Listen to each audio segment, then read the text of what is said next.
Hello everyone. This video I'm going to walk us through how to deal with custom classes in REPL. In particular, I'm going to basically go and code problem 6.1 from Gaddis. A lot of you have been emailing me and so forth and saying you're not sure or you can't get the custom class concept to work within REPL. So I thought it'd be good to not just talk the lecture stuff, but also to give you guys a working example.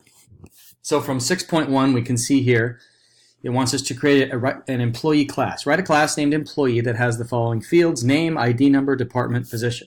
So the first thing we're going to do in REPL, we are going to create a new file.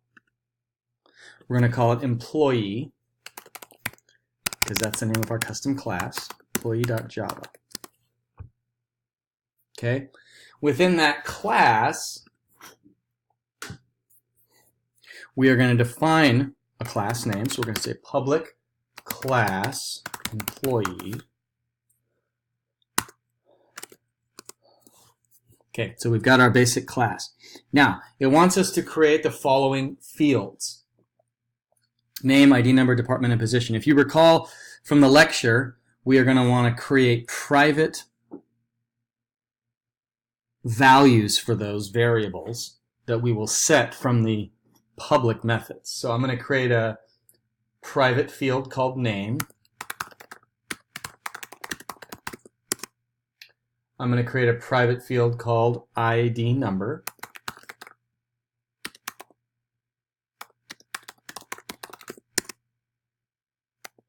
Department, it's a string.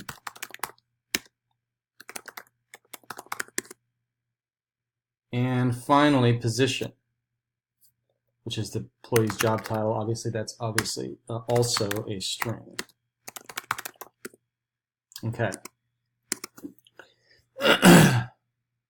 Next, it asks us to create 3 different types of constructors for the class. One constructor is going to have us enter in the employee's name, ID, department, and position. So all 4 of these values. Another constructor is going to have us just enter the name and ID number. And finally, there's a no-arg argument constructor. Let's go ahead and start with the simplest one, the no-argument constructor. So the no-argument constructor is just going to be the name of the class, which is employee, and then no arguments. And then we get to choose at that point the values of our internal fields. So for name, we'll just make it blank. ID number, make it 0. Oops. Department.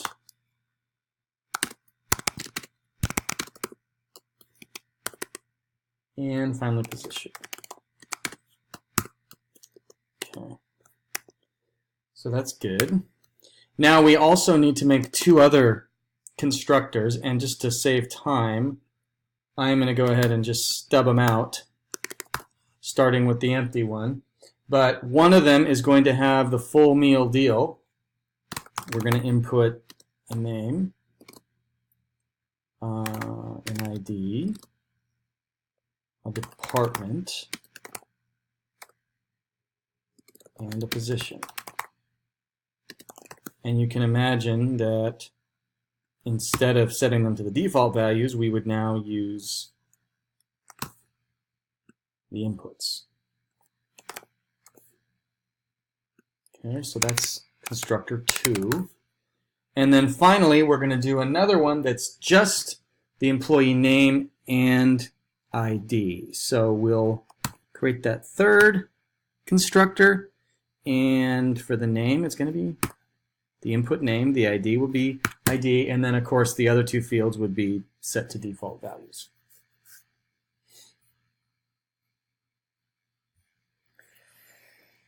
Now we're going to write, it says write appropriate mutator methods. If you remember, mutator means an edit method or a set or a setting a value that store values in these fields. And accessor methods, you remember accessing is reading values that return values in these fields. Once you have written the class, write a separate program that creates the 3 employee objects that hold the following data. Okay, so we have to create some set and get methods. So let's go ahead and start with the first thing. We are going to set the name. It's going to be a public method.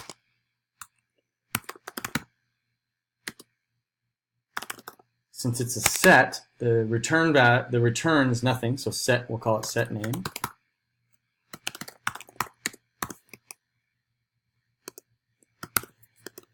Okay, and it sets the name.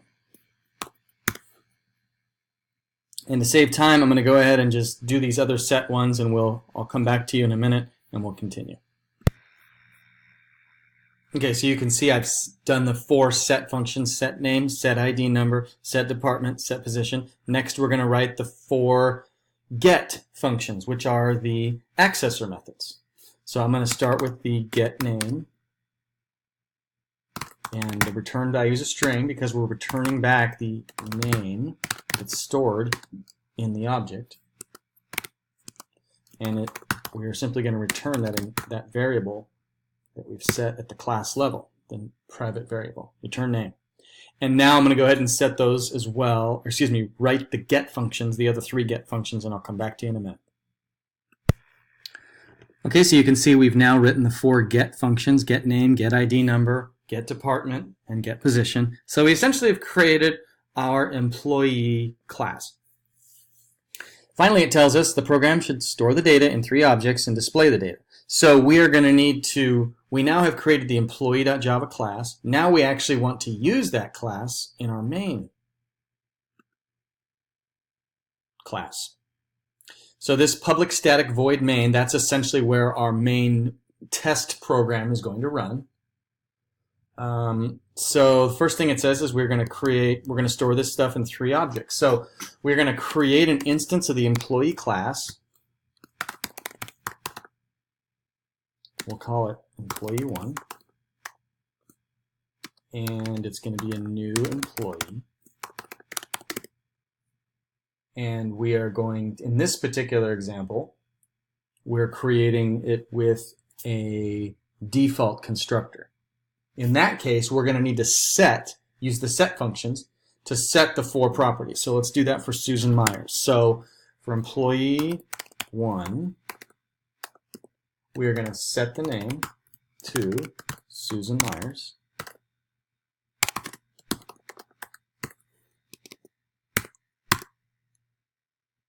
And then I'll do the same with the other 3 properties. Okay, so you can see we've now created the employee class, and in this case we've used the mutator method, set name, set ID number, set department, set position, to set the values. I'm going to do a quick sanity check here before I create the other 2, just to make sure that this is working. So we're going to go ahead and display, we're going to do system.out, and we are going to, we'll just give this one a title, employee number 1. Okay.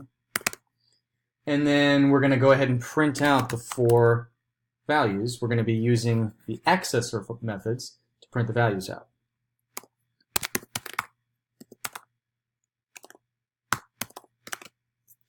So this one's going to be the name of the employee.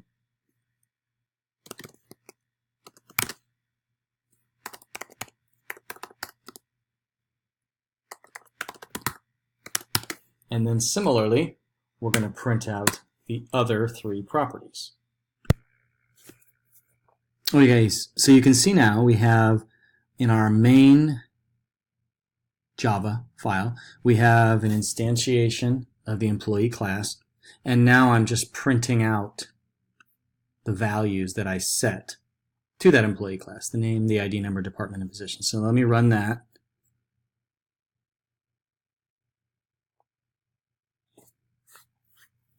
And you can see it actually prints out the name of the employee, the ID, the department, and the position. And you can see that this generally, the same principles would follow for the others. The only sort of unique difference here is we could use the 3 different methods or constructors to instantiate those 3 different employees. So let me try method 2, which is creating a new employee using the constructor for all 4. So we're going to again create a new employee. 2, same methodology, if I could type here. And now, instead of an empty constructor, we're actually going to enter in the name. You can see this is the most concise way to program this. It only takes really one line of code. Oops, Mark Jones, 39119.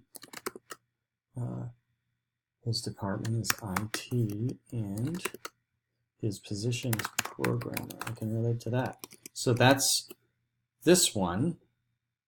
And then finally, let's do employee 3 using the 3rd constructing method.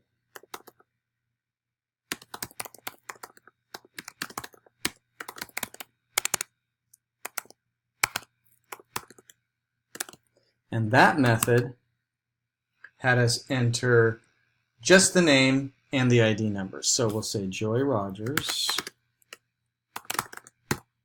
and then the ID 81774.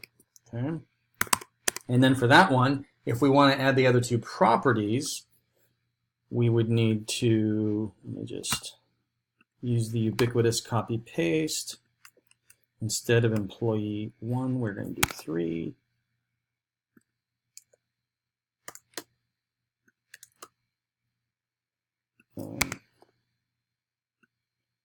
Joyce's position or department is manufacturing.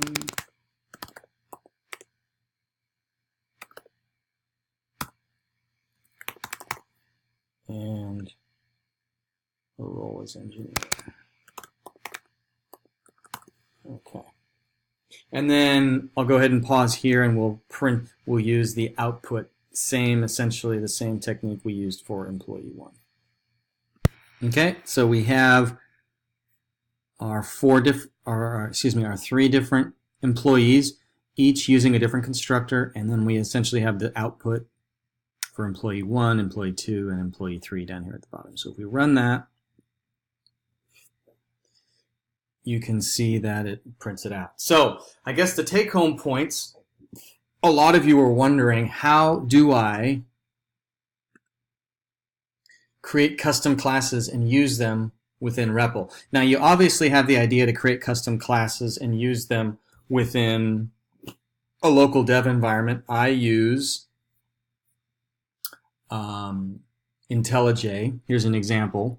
And this is an example of the isPrime method. I went ahead and created that one. This is for chapter 5.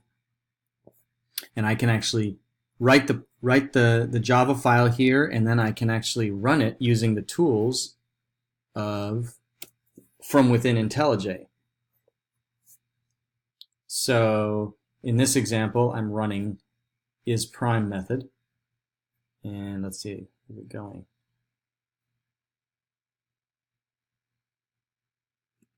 There it goes. Enter a number. So I enter 67. And it tells me that's a prime number. So there's a couple ways to do it. I still think REPL's a pretty straightforward way to do it. You can do it you can do it from the command line. You can do it also from within a dev environment like IntelliJ. But regarding regarding REPL, you're going to want to use the file creation ability within REPL to create another file, which is going to be your custom class, and then you're going to reference that custom class from within in this case, it was our test class. We just called it main, and then we tested it from there. So that is a summary of Gaddis 6.1. If you have questions, feel free to call me. Not call, email. Thanks.